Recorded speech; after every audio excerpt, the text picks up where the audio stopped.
मुक़द्दसा की मुबारकबाद. As usual, we'll start with the roundup of this week's activities. As we speak, the Prime Minister, His Excellency Mr. Mohammad Shahbaz Sharif, is in the United States. He's there at the invitation of the U.S. President Donald J. Trump, in Washington, visiting Washington D.C. to attend the inaugural session of the Board of Peace being held today. The Prime Minister is accompanied by the Deputy Prime Minister and foreign ministers and other senior officials. In addition to attending the inaugural session of the Board of Peace, the Prime Minister will also interact with the senior US leadership, as well as his counterparts attending the meeting from different countries. The occasion will also provide an opportunity for discussions on matters of bilateral as well as global issues of concern. We'll keep you posted of the activities of the Prime Ministers in Washington, D.C. in coming hours. Earlier, the Deputy Prime Minister was and Foreign Minister Senator Mohammad Ishaq Dar was in New York yesterday for a hectic one-day engagement at the United Nations. He attended a high-level briefing of the UN Security Council on the situation in Palestine, which was chaired by the British Foreign Secretary in her capacity as the President of the UN Security Council. We just issued a press release on this event, which I'm sure you must have covered. On the sidelines, he has held important meetings with his counterparts to discuss issues of mutual concerns. Um, first of all, he also met the ambassador of Palestine, the permanent representative of Palestine, Ambassador Riyad Mansour, um, uh, permanent representative of the Palestine to the to the United Nations. Mr. Mansour thanked Pakistan for its steadfast and principled support for Palestine cause, including at the United Nations, and appreciated the leading role in advocating for Palestinian people at all fora. The DPM and FM also held meeting with the Foreign Minister of Egypt, Mr. Badr Abdul Ate. They reviewed bilateral relations and expressed satisfaction with ongoing cooperation across multiple sectors, reaffirming the importance of close coordination. The two leaders also reviewed situation in Gaza, the West Bank, and all regional developments, stressing adherence to international law and the need for immediate and unhindered humanitarian access into the occupied territories, particularly Gaza. The DPM-FM also met with Mr. Sugiano, the Foreign Minister of Indonesia.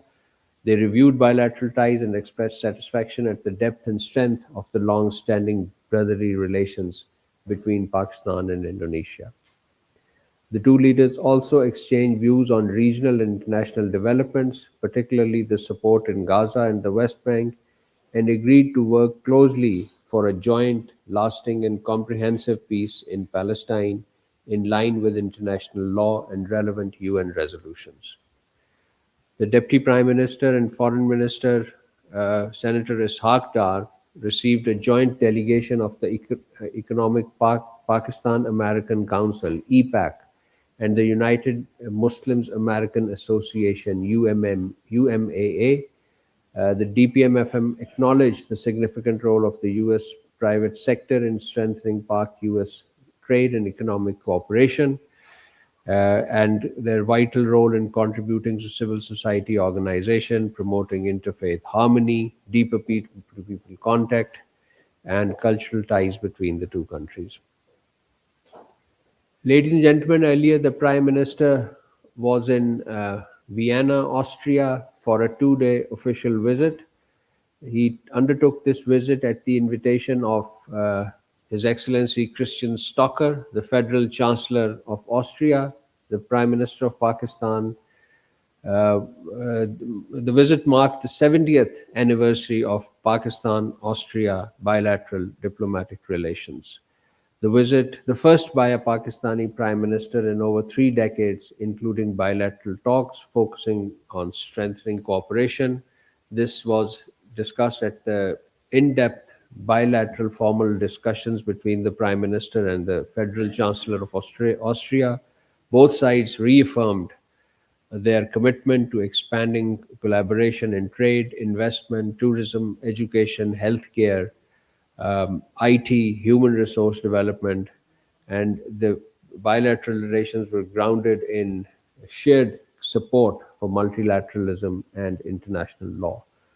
The Prime Minister also chaired the Pakistan Austria Business Forum organized by the Austrian Economic Chamber, the WKO.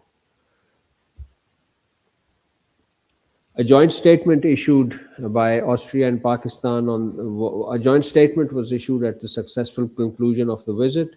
I'm sure you must have covered the joint statement. Summarizing it, the statement basically reaffirmed commitment of the two leaderships to multilateralism, the UN system, and a rule-based global order while discussing global developments in cooperation in peace, security, sustainable development, and human rights.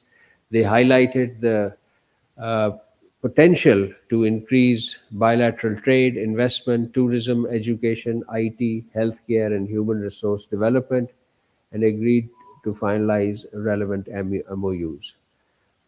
Our Prime Minister invited Austrian business leaders and groups to EU Pakistan Business Forum in Islamabad, an extended invitation to to Chancellor Stoker to visit Pakistan at future mutually convenient dates. Whilst in Austria, the Prime Minister also met Rafael Mariano Grossi, the Director General of the International Atomic Energy Agency. The Prime Minister, the two sides discussed the vital role of IAEA in advancing peaceful uses of nuclear technology and strengthening global nuclear safety and security. And our Prime Minister wished his best wishes for his continued efforts of the IAEA in promoting peaceful uses of nuclear technology and sustainable development. The Deputy Prime Minister in Austria also had a series of engagements. He addressed a high level event at the United Nations office in Vienna titled Sustainable Development Pathway for Global Peace and Prosperity, highlighting the strong link between peace and development and Pakistan's commitment to the UN Charter and multilateralism.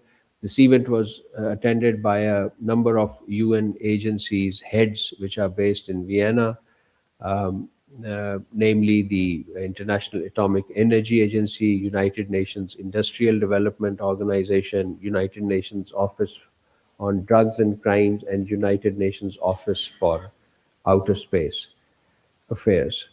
The three MOUs that were inked during the visit to the UN offices, one was related to IAEA. Our Deputy Prime Minister and Foreign Minister signed these MOUs on behalf of Pakistan. And this event was witnessed also by our Prime Minister.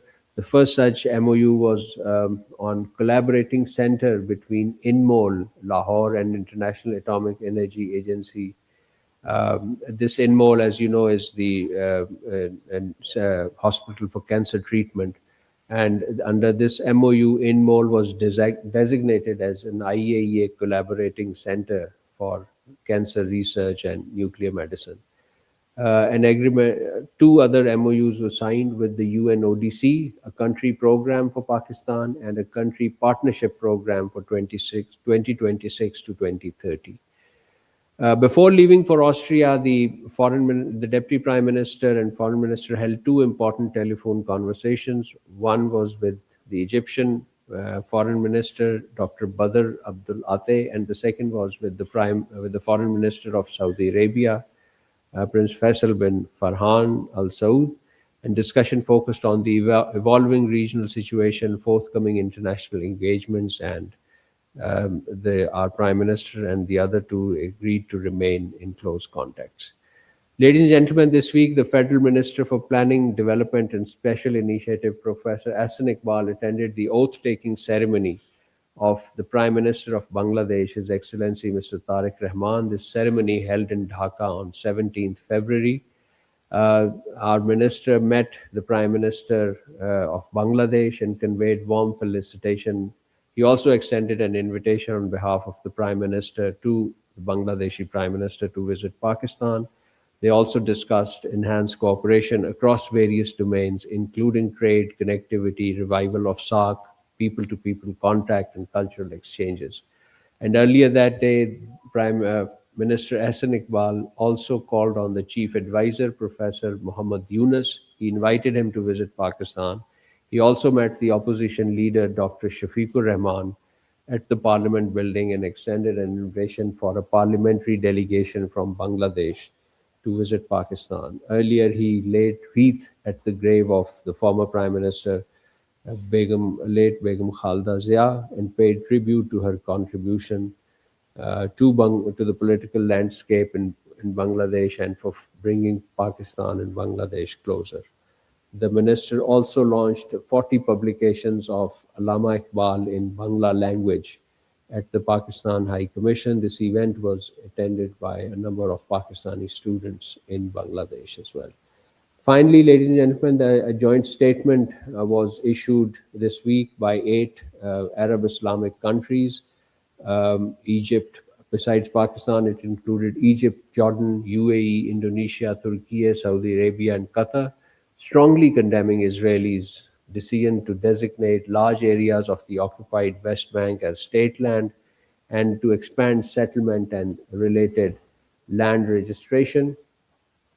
They described the move as an illegal escalation aimed at accelerating settlements and considering control over occupied territory. The minister stated that these actions violate international law, including Fourth Geneva Convention, the UN Security Council resolutions, particularly Resolution 2334, and the advisory opinion of the International Court of Justice. They reaffirmed full support to the Palestinian people for their right to self-determination and for the establishment of an independent, viable state of Palestine with Al-Quds al-Sharif as its capital along the pre-1967 borders. So this, ladies and gentlemen, concludes my opening statement. And now the floor is open for question answer.